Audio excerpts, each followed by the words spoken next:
तर म्हणजे बराच वेळ झाला आम्ही या मठाच्या आतमध्ये आलो आहे आणि मठात एखाद्या ठिकाणी कुठल्या देवस्थानी गेल्यावर तिकडे जे वातावरण असतं ना ते काही वेगळंच असतं. म्हणजे एकदम पॉझिटिव्ह वातावरण असतं, पॉझिटिव्ह वाईब्स असतात, एकदम सकारात्मक अशा गोष्टी बाजूला असतात ना, एकदम भारी वाटतं. तर बराच वेळ आम्ही फिरलो आणि तिथे सगळं शूट करायला अलाउड नाही. तिथे फोटोग्राफी आणि व्हिडिओग्राफी करायला अलाउड नाही, त्यामुळे जास्त काही शूट करता आलं नाही आहे. जेवढं काही दाखवता आलं आहे तेवढं दाखवण्याचा प्रयत्न केला आहे. आणि इथून आता आम्ही सगळं दर्शन वगैरे घेतलं आहे आणि आता आम्ही चाललो आहोत सगळे वॉटरफॉलला. एक वॉटरफॉल आहे ते, सो विचार करतो तिकडे जाऊया. असेल नसेल काय माहिती नाही, पण जाऊया, ट्राय करूया. असला तर ठीक. आणि त्यानंतर 1 वाजता इथे महाप्रसाद असतो, तर तो महाप्रसादाचा लाभ आपल्याला घ्यायचा आहे. त्यासाठी आपण तिथे जाऊन येणार, कारण आपल्याकडे अजून 1.5 तास आहे. तर या 1.5 तासात आपल्याला कुठे काय काय फिरता येणार हे बघण्याचा प्रयत्न करतो आपण. तर आता असं ठरलं आहे की वॉटरफॉल यायचं, तर वॉटरफॉलला जाऊ. तर मंडळी दर्शन वगैरे झालं आणि आम्ही आता महाप्रसादासाठी जरा वेळ आहे, त्यामुळे असं ठरवलं की थोडंसं आजूबाजूला एक वॉटरफॉल आहे. इकडचा एक स्थानिक दादा आहे, तो म्हणाला तिकडे एक बाजूला वॉटरफॉल आहे, तो बघून या. म्हणजे एक व्ह्यू आहे, कारण एक वॉटरफॉल आहे ज्याला पाणीच नाही अजून, कारण अजून पावसाळा एवढा काय चालू झाला नाही, त्यामुळे पाणी नाही. तर सगळ्यात महत्त्वाची गोष्ट म्हणजे तुम्ही इथे आल्यावर तुम्हाला बाहेर 20 रुपयाची पार्किंग आहे, ती भरावी लागते. बाईकसाठी 20 रुपये पार्किंग चार्जेस आहेत, ती भरावी लागते. आणि बाईक आम्ही तिथेच पार्क केला. तो म्हणाला बाईक नको घेऊन जाऊ, चालत जा, 2 मिनिटाचंच अंतर आहे. त्यामुळे आणि आता बरेच लोक येत आहेत, त्यामुळे परत गाडी लावायलासुद्धा जागा नाही होणार, त्यामुळे म्हटलं नकोच काढूया, चालतच जाऊया. सो बरोबर असं मठाच्या बाजूलाच असं एक मातीचीच अशी पायवाट आहे, म्हणजे ते काही कॉन्क्रीट वगैरे केलेलं नाही. आणि हीच वाट अशी जाते. तो म्हणाला तिथे जाते, तिथपर्यंत एक बघण्यासारखा एक व्ह्यू आहे, तेवढा आलाच आहोत तर बघून जा. तर म्हटलं आलोच आहोत तर जाऊया. यांना विचारलं काय करूया, जाऊया. हे म्हणाले चला जाऊन येऊया. जस्ट आत्ताचाच पाऊस सुरू झाला आहे, त्याच्यामुळे वॉटरफॉलला कुठेही पाणी नाही. म्हणजे आता समजा आपण एक 20-1 दिवसानंतर आलो असतो तर आपल्याला कुठेतरी पाणी वगैरे मिळालं. तर म्हणजे आतमध्ये वातावरण एकदम प्रसन्न करून टाकणारं असं होतं, भारी. म्हणजे अशा ठिकाणी आल्यावर नाही वेगळंच वाटतं. बऱ्याच ठिकाणी म्हणजे मंदिराच्या गाभाऱ्यात म्हणा, म्हणजे इथे मूर्ती वगैरे होती त्यांची किंवा प्रतिमा होती, तिथे फोटो आणि व्हिडिओ काढण्यास मनाई होती. बाहेरच्या आवारात तुम्ही फोटो व्हिडिओ काढू शकता, तिथे काय एवढं कोण काय तुम्हाला बोलणार नाही. त्यामुळे जेवढं होईल तेवढं आपण नियमांचं पालन करूनच सगळं फोटो व्हिडिओ घेतलं आहे. आतमध्ये अलाउड नाही तर आपण व्हिडिओ घेतला नाही. तर हे जे काही आहे ते तुम्हाला इथे आल्यावरच बघून कळेल की किती छान आहे, किती मस्त आहे आणि कसं आहे ते. त्यामुळे मी नक्की सांगेन की नक्की या साईडला कधी आलात तर नक्की या मठाला व्हिजिट द्या आणि एकदा एक वेळ काढून नक्की तुमच्या फॅमिली मेंबर्सला घेऊन या. एका कुटुंबासकट आलात तर खूप बरं आहे आणि पाहण्यासारखं आहे. परत एक 15 ते 21 मिनटाच्या वरती अंतरावरती गुहा आहे, जिथे स्वामींनी तपश्चर्या वगैरे केली होती, ती बघायला मिळते. म्हणजे एकदम जबरदस्त असं वातावरण आहे. आणि पाऊस येतो इथे वरती डोंगरावरती, धुकं वगैरे जमा जाते तर आहे ते. इथून असा चिखलाचा रस्ता आहे, बरं झालं गाडीने आणली, माखली असते. सो आता इथून जायचं आहे आणि आम्ही केलं आहे सगळ्यात मोठा झोल. मगासपासून घेऊन फिरवतो रेनकोट आणि आता मी बोललो आपण आपल्या टॉप बॉक्समध्ये ठेवूया. तरी संदीप मला म्हणाला होता की आतमध्ये नको ठेवू, पाऊस आला तर काय करणार. बोललो नाही येणार. आता आलो आहे पुढे, आता परत कोण जाईल एवढं मागे. आता इथेच कुठेतरी झाडाच्या मागे थांबूया.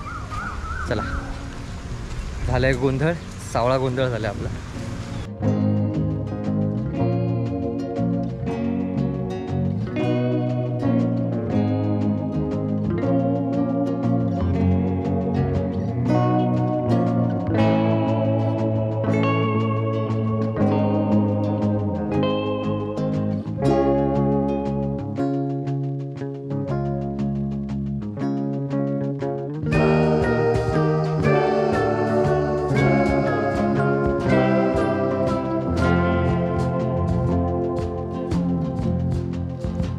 तर म्हणजे एक 10 ते 15 मिनिटाचा असा हा रस्ता आहे आणि रस्ता नंतर असा काहीसा हा कडाकचा असा व्ह्यू आहे. सो पाणी बघून, पाणी एकदम निवळ आहे, चांगलं आहे, स्वच्छ आहे. तर आणि इकडचे काही स्थानिक लोक आहेत, पोहत आहेत इथे. तर आमचंसुद्धा मन झालं की पोहायचं. तर मंडळी लागलेली आहे जोमात तयारीला, कारण आम्ही घेऊन आलेलो ऑलरेडी कपडे घेऊन आलो होतो पोहायसाठी. तर गौरव पण म्हणाला मी पण रेडी आहे, नितीन म्हणाला मी पण रेडी आहे, जाऊया चलो, चला मजा करू. चला. तो आता चेंज करूया आणि पाण्यात उतरूया.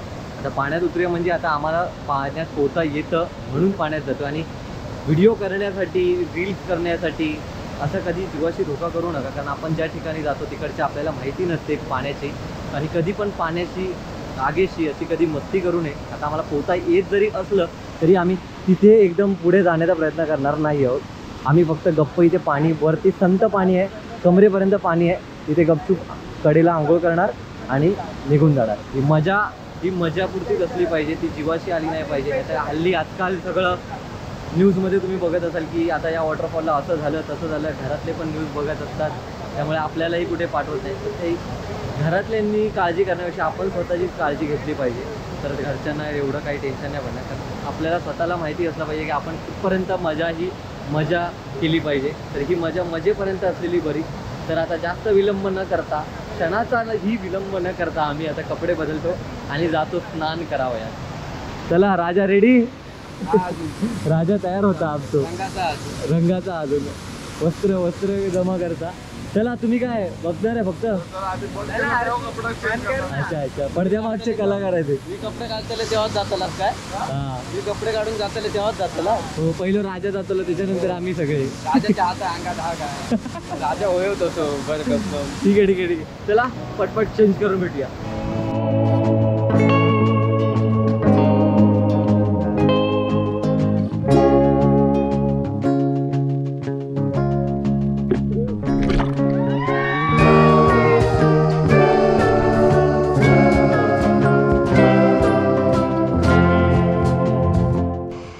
पाणी इथे खूप खोल आहे. इकडची बरीचशी स्थानिकशी मंडळी आहेत, मुलं आहेत, मित्र आहेत. मस्त आमची गप्पा रंगल्या आणि काही बदलापूरवरून आले आहेत. तो आता आम्ही पोहत होतो, मजा करतो इथे. आता आम्ही जरा खेळतोय, म्हणतो की पाण्यात वगैरे किती वेळ कोण वगैरे राहतो. आणि या बाजूला आहे हे टाटा पॉवर, म्हणजे पॉवर हाऊस असतं ते. आणि ते नदीचं पात्र इथे पुढे असं जरासा वॉटरफॉलसारखा एक इफेक्ट आहे, तुम्ही आपल्या फोटोज आणि व्हिडिओमध्ये बघितला असेल. मजा करते म्हणजे तुमच्यामुळे मजा आली आम्हाला पण. तर मंडळी दुपारचे 2 वाजलेत आणि आम्ही मस्तपैकी महाराजांचं दर्शन घेतलं, मन तृप्त झालं आणि महाप्रसाद घेऊन पोटही तृप्त झालं. तर आता आम्ही निघालेलो आहेत परतीच्या प्रवासाला, कारण आपल्याला पोचायचं आहे वेळेच्या आत, म्हणजे 5-6 वाजता तरी पोचायला पाहिजे आपल्याला. त्यानुसार आपल्याला आता निघायला झालंच, कारण आता फोटो वगैरे काढत जाणार वगैरे सगळं म्हटलं तर वेळ जाईल त्याच्यात. त्यामुळे मजा आली आज.